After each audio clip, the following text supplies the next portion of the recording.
pale-faced founding father. He was a melanated man, a so-called black man, a Moor, all of them. Thomas Jefferson, Alexander Hamilton, they were all children of the Grand Bays. And don't get me started on Benjamin Franklin. This is the same man who wrote in 1751 that the entire world, Africa, Asia, America, and almost all of Europe, France, Spain, Germany, Russia, was swarthy. Even James Madison and Andrew Jackson were dark-skinned, melanated men.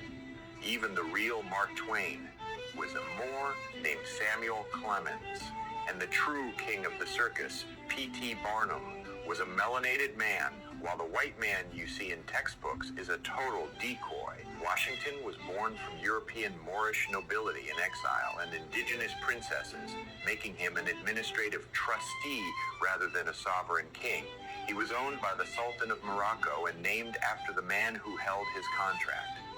He even had to write a letter to Sultan Muhammad ibn Abdullah, acknowledging that this United States experiment was just an attachment to the Moroccan Empire. Look at the old lithographs. They hide from you, where Washington is sitting under a Moorish tent with a free Moor wearing a fez standing right behind him in the background, always showing you the truth of who really possessed the land. Washington is the great-great-great-grandson of Nicolas Marteau, a French Huguenot who was a Moor. If you look at John Bear Stout's book, The Adventurous Huguenot, it confirms the infusion of Huguenot blood into the Washington line was Moorish blood from a man who arrived in 1620.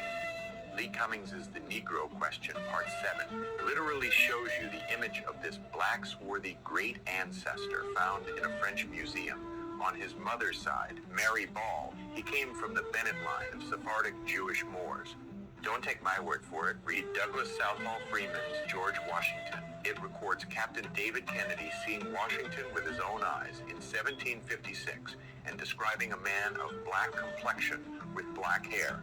John R. Alden's biography of Washington even admits he had an unusually broad nose and a dark complexion. Even Benson J. Lossing's book, Mary and Martha, identifies Washington's wife as the Dark Lady of Mount Vernon because of her deep brunette, dark complexion.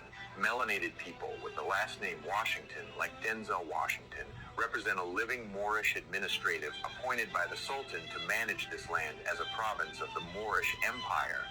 Your surnames, Washington, Hamilton, and Jefferson, are not slave names, but are linked to the Moorish kingdom and the specific individuals who held jurisdiction over those territories. This global stage show of reconstructional history was designed to hide your true inheritance and ancestral ownership of the land. George faced. You just say it.